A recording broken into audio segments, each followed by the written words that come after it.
صباح الخير، صباح النور، كي راكم؟ ان شاء الله قاعد تكونوا بخير، وان شاء الله الفيديو تاعي يلقاكم بخير وعلى خير.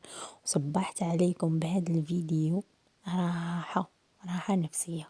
على بالي بزاف منكم يبغوا يشوفوا هاد الطبيعة اللي تريحهم بالبزاف. بون، والفيديو تاع اليوم فيه من كل فن شوية. أنا كنت خادمة الكحك اللي نديروه حنا ناس الغرب، خاصة في العيد الكبير. شوفوا نديروه باسكو اقتصادي وما فيش بزاف صوالح، وزيد بزيادة يجي فيه يعني ماشي ميدم ولا، باسكو كيما على بالكم العيد الكبير الناس تكون متقلة والحم ومتنجمش تتقهوى بحاجة ثقيلة. سي بور سا يديروا هذا الكحك، سيرتو الناس الكبار يبغوا يديروه. انا بعد ما عجنته وخليته يرتاح، ومن بعد قطعته وخليته يختمر، ومن بعد طيبته. وهنا كنت دايره الفطور، درت مرقه بالجلبان. مرقه نورمال عاديه بالجلبان، ما شغل كيما المحمر، مي هي طايبه فيها البطاطا. كملت الفطور تاعي وروحت زدت كملت هذاك اللي قلت لكم الكحك اللي خدمته. اذا تبغوا الوصفه راني نحطها معاكم، ديجا راني حطيتها لكم في الجروب تاع الفيسبوك، الوصفه مكتوبه. انا قلت نجربه قبل العيد.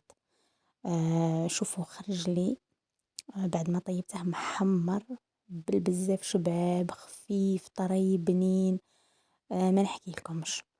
بون، هنايا حطيت الطاولة تاع القهوة، كنت خادمة الغريبية.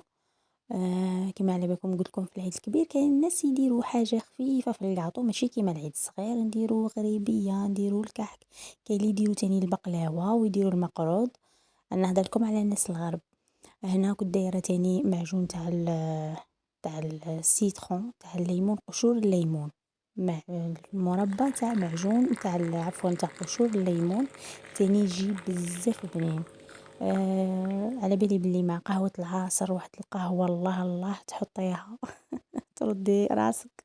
بون، هذاك اللي قلت لكم الكحك.